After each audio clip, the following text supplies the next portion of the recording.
Nous vous avons révélé récemment qu'il y a plus de 500 chefs d'entreprise et entrepreneurs et hommes d'affaires qui sont sous enquête en Algérie. Je vous apporte des détails encore plus troublants. Ces enquêtes contre les personnes riches, elles sont arbitraires, elles ne sont pas justifiées. Le riche en Algérie, il devient aujourd'hui un élément dangereux. Subhanallah. Il ne faut pas qu'on soit riche. Si tu es riche, c'est ou tu es traître, ou tu es corrompu, ou tu es corrupteur. Il n'y a pas de plainte.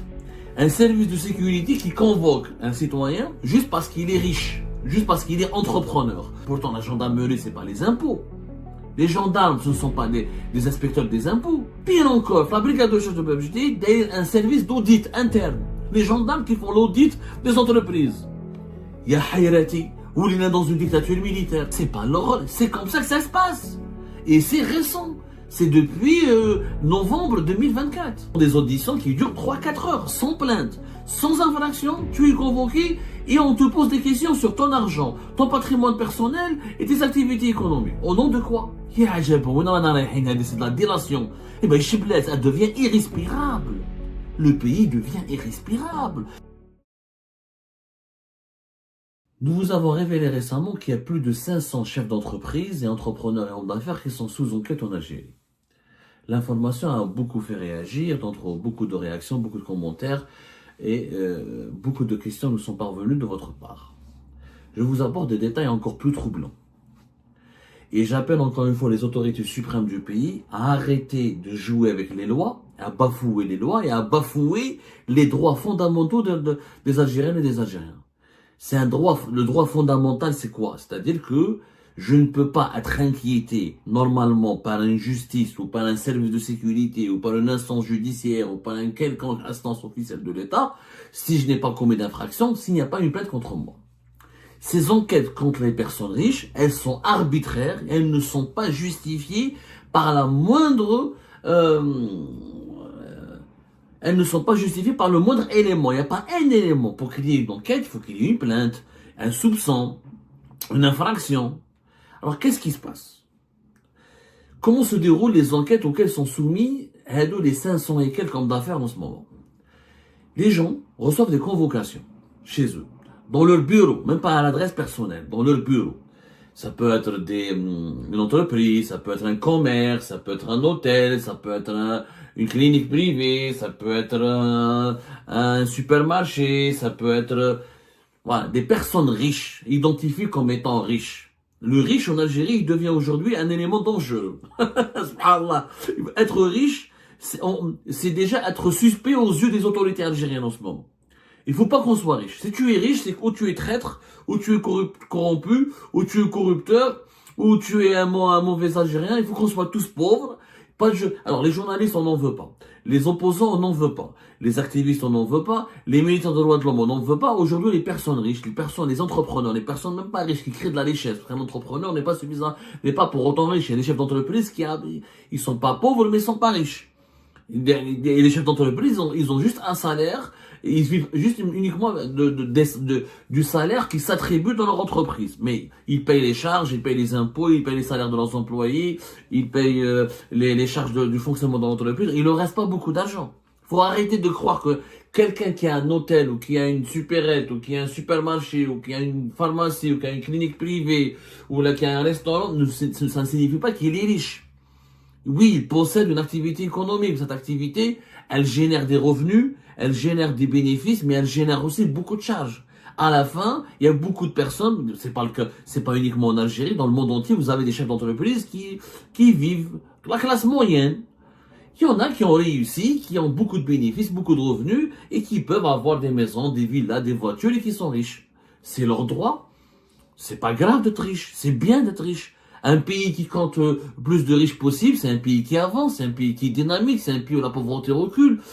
Les gens, c'est noble et c'est louable de vouloir s'enrichir, de vouloir devenir riche, de vouloir réussir sa vie, d'avoir des voitures, des logements, de créer des emplois, de créer des richesses. Ça contribue au développement national. En Algérie, c'est le contraire aujourd'hui. La preuve. Les entreprises, les entrepreneurs et les centres d'affaires qui ont été soumis à des enquêtes. Comment ça se passe? Convocation de la part des services de sécurité, ou brigade de recherche de Babjdid, notamment, ou une brigade économique et financière dans la DGSM. Mais c'est surtout la brigade de recherche de Babjdid. On te convoque sur ton lieu de travail. Une convocation. Tu arrives. Il n'y a pas de plainte. Un service de sécurité qui convoque un citoyen juste parce qu'il est riche, juste parce qu'il est entrepreneur, juste parce qu'il est homme d'affaires, juste parce qu'il est chef d'entreprise. Il n'y a pas de plainte. Il n'y a pas de plainte, il n'y a pas d'information judiciaire, il n'y a pas d'infraction commise. Non, tu es convoqué juste parce que tu as des biens, parce que tu as de l'argent, parce qu'on dit que tu es riche. Alors, quand tu es convoqué, comment ça se passe? Comment ça s'est passé? Je défie les autorités de me démentir. Il y a les centaines de chefs d'entreprise, les quelques centaines de chefs d'entreprise qui ont été interrogés et convoqués, ils peuvent en témoigner. Si on leur garantit, si on les protège contre les représailles, on les harcèle pas et on les menace pas de persécution, ils pourront confirmer ce que j'ai dit. Donc ils viennent, ils sont convoqués, ils rentrent dans les bureaux de la brigade de recherche de Bab Jdid. Généralement, c'est la brigade de recherche de Bab Jdid, même si des fois c'est les services de la DGSN, mais c'est essentiellement pour le moment la brigade de recherche de Bab Jdid. Alors, on épluche tous les comptes bancaires de la personne, on lui demande son patrimoine, on lui demande ses biens immobiliers, on lui demande combien d'argent il a, on lui demande ses revenus personnels, on lui demande sa situation fiscale, la situation fiscale de ses entreprises, on lui demande l'état des lieux de ses investissements, on lui demande le passif et les actifs de ses activités économiques. Une enquête approfondie, minutieuse. Pourtant, la gendarmerie, c'est pas les impôts. Les gendarmes, ce ne sont pas des inspecteurs des impôts. Au nom de quoi un gendarme s'intéresse aux revenus, aux salaires, aux activités économiques, aux biens immobiliers, sans plainte. Lequel il y avait une plainte, il y a une plainte. Non, c'est l'administration fiscale qui doit convoquer. Ça, c'est le travail des inspecteurs des impôts. Qui sont habilités normalement à demander des justificatifs ou des justificatifs de ressources sur l'affaire des situations de contrôle fiscal. Des contrôles fiscaux, pardonnez-moi. Voilà, des contrôles fiscaux. En Algérie, il y a de la procédure, le contrôle fiscal personnalisé, j'oublie comment on appelle ça. C'est une procédure normalement qui concerne les fortunés. C'est des personnes fortunées, on peut les soumettre à des contrôles, à des vérifications fiscales personnalisées. Mais ça, c'est les impôts, c'est pas les gendarmes. Un gendarme n'est pas formé pour comprendre ce que c'est qu'une activité économique, ce que c'est qu'un bilan de fin d'année, ce que c'est que les comptes sociaux, ce que c'est que les bénéfices, ce que c'est que les dividendes, ce que c'est que les charges, ce que c'est que les déclarations patronales et sociales. Ça, c'est pas un gendarme. Pire encore, la brigade de recherche de Bab Jdid a un service d'audit interne. Les gendarmes qui font l'audit des entreprises. Il y a Hayrati, où il est dans une dictature militaire. Les gendarmes ils auditent, ils ont leur propre service d'audit interne au sein de la brigade de recherche de Bab Jdid. Ils s'intéressent au compte de comptabilité des entreprises. Ça, c'est la direction générale des impôts. Il y a l'inspection générale des finances. Il y a d'autres organismes. Nous avons des cellules de lutte contre le blanchiment d'argent, des cellules de renseignement financier, d'autres organismes au niveau du ministère des Finances qui sont normalement habilités à enquêter et sont convoqués derrière les personnes. La personne, l'homme d'affaires ou l'entrepreneur n'est convoqué que quand il y a une infraction qui nécessite le dépôt d'une plainte ou là quand il y a un contrôle fiscal. Mais les gendarmes, c'est eux qui contrôlent les comptes financiers, ils demandent les comptes bancaires, ils analysent les transactions financières entre chaque compte, les revenus de l'entreprise, est-ce qu'elle est déficitaire ou pas déficitaire, est-ce qu'elle a des déclarations sociales. Mais c'est pas leur rôle. C'est pas leur rôle. C'est comme ça que ça se passe. Et c'est récent. C'est depuis novembre 2024. Où les convocations se multiplient à travers le territoire national, notamment à Alger, au niveau de la brigade de recherche de Bab Jdid. Oui, les entrepreneurs, les chefs d'entreprise sont convoqués les uns après les autres pour des auditions qui durent 3-4 heures, sans plainte, sans infraction. Tu es convoqué et on te pose des questions sur ton argent, ton patrimoine personnel et tes activités économiques. Au nom de quoi? Au nom de quoi? Si ce n'est pas de la dictature, si ce n'est pas de la dérive, si ce n'est pas de la persécution, comment peut-on interpréter cela? انا ما درت والو انا شفت انتربريز قاعد في دارو يجي البيرو تاعو يلقى الكونفوكاسيون اروح وروح للبركه شاد باب جديد تخلع la convocation appelle comme en Algérie donc là grave en Algérie donc c'est la terreur généralisée. Quand on est convoqué par les services de sécurité, on a tous peur de finir en prison parce que malheureusement, comme c'est un état dictatorial, comme c'est un régime dictatorial où les droits fondamentaux ne sont pas respectés, où la présomption d'innocence n'est pas respectée, où la justice n'est pas indépendante, maintenant en Algérie mesquine, dès qu'il est appelé par le tribunal ou par une brigade ou par un commissariat, il dit خلاص عليا فيك يلتزيت خلاص عليا بالحبس تروح مخايف ما على بالكش. Et quand tu arrives, on t'explique que c'est juste une audition pour un contrôle. Un contrôle de quoi? Un contrôle de tes biens, de ton argent et de tes activités économiques. Sur quelle base? Et une plainte? Pas de plainte. Une infraction commise? Aucune infraction n'a été constatée. On le verra après l'audition. Quel est mon tort? Tu es une personne riche. Tu as de l'argent. Donc tu as de l'argent, donc tu es suspecté potentiellement d'être un véreux, d'être un corrompu, d'être un mauvais. C'est de la délation. Eh ben, elle devient irrespirable. Le pays devient irrespirable. Il faut lâcher du lest. Il faut laisser les gens respirer. Il faut laisser aider les entrepreneurs agir, créer de la richesse, créer des activités économiques, travailler pour l'intérêt du pays. Ils sont pas en train... Mais tous les entrepreneurs ne sont pas des voleurs. Si tous les entrepreneurs étaient des voleurs, ils s'arrêteraient de créer des entreprises, ils arrêteraient de créer des emplois, ils se contenteraient juste de voler, de cacher cet argent. C'est du n'importe quoi. Des gens qui n'ont absolument rien fait.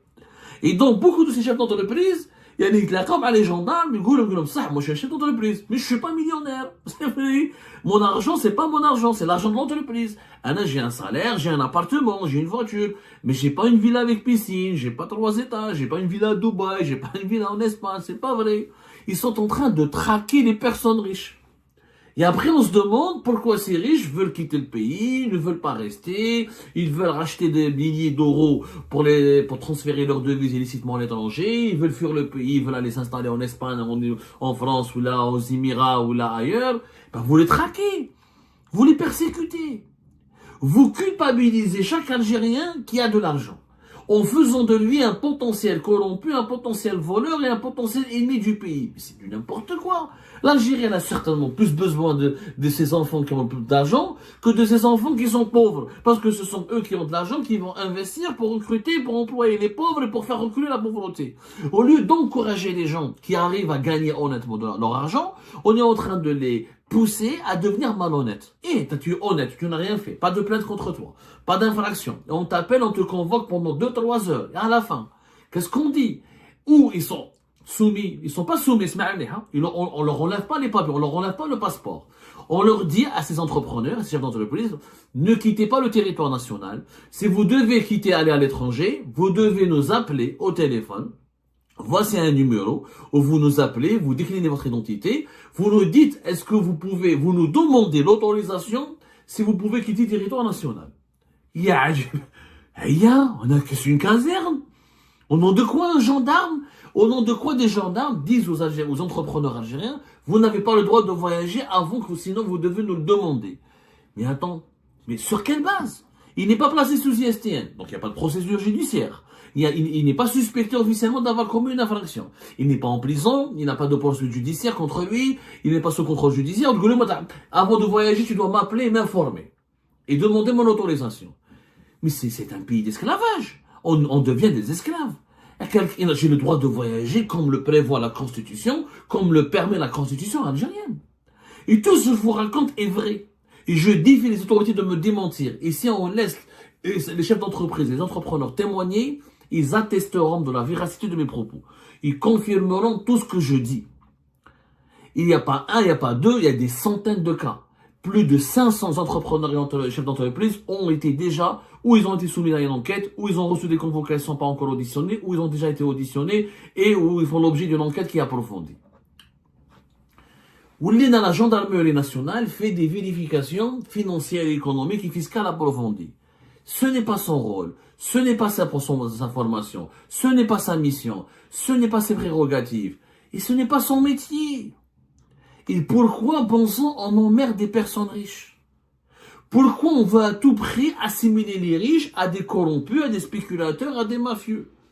Alors qu'ils sont les enfants de l'Algérie, ils sont les enfants de cette Algérie, ils travaillent jour et nuit. Parce qu'un chef d'entreprise, attention, un chef d'entreprise en Algérie, il se lève pas à midi. C'est pas comme le chômeur, le fils à maman, ou l'allocation de chômage, ou la zawel, le cabaret, etc. C'est pas, attends, un chef d'entreprise se réveille 5 heures, 6 heures du matin, pour aller travailler, contrôler ses bureaux, il quitte son bureau jusqu'à 20 heures, 21 heures, il voit pas ses enfants, il passe les week-ends, il travaille, il prend pas des congés, les fins d'année, l'été, c'est ça dans l'imaginaire collectif en Algérie, un chef d'entreprise, c'est un businessman, c'est pas vrai.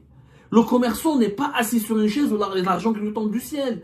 Et ils ne sont pas tous des voleurs, ils ne sont pas tous des spéculateurs. Quand tu es chef d'entreprise, tu travailles beaucoup. Quand tu es commerçant, tu travailles beaucoup. Quand tu es artisan, tu travailles beaucoup. Quand tu travailles pour ton propre compte, tu n'as pas de salaire, tu redoubles d'efforts pour garantir à chaque mois un salaire pour toi et pour tes employés. C'est une immense responsabilité. C'est beaucoup d'efforts, c'est beaucoup d'engagement. Ce n'est pas une vie de luxe.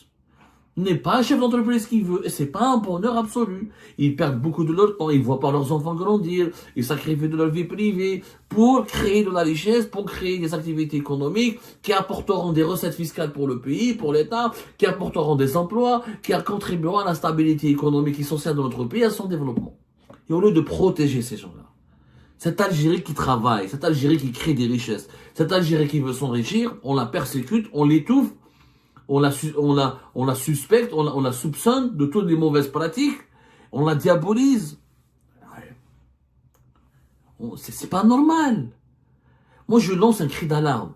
Ce que nous sommes en train de vivre avec les enquêtes qui sont... Ne me dites pas que vous n'avez pas été prévenu. Ça rappelle exactement ce que nous avons vécu entre mai et septembre 2023 avec les convocations, les auditions des importateurs, avec le comité de redressement fiscal, le comité de surveillance et de suivi des opérations d'importation et financières qui a été mis en place par une commission interministérielle. Ben, les douanes, le ministère des Finances, la justice, l'agriculture, le commerce, l'industrie, et qui a failli, c'est une raquette, du raquette à l'époque, où tu payes, rappelez-vous, entre septembre et mai 2024, plus de 1200 importateurs et chefs d'entreprise ont été convoqués, et on leur a, devant des douaniers hyper armés, souvent au siège du ministère des Finances ou au siège du ministère du Commerce, rarement au siège du ministère de l'Industrie, et on leur dit, voilà, sans procès, sans présomption, sans respecter la présomption d'innocence, sans écouter leurs arguments, sans leur donner la possibilité de se défendre, on leur dit, voilà, ils subissent une audition de 1 heure, 2 heures, et à la fin on leur dit, ou vous payez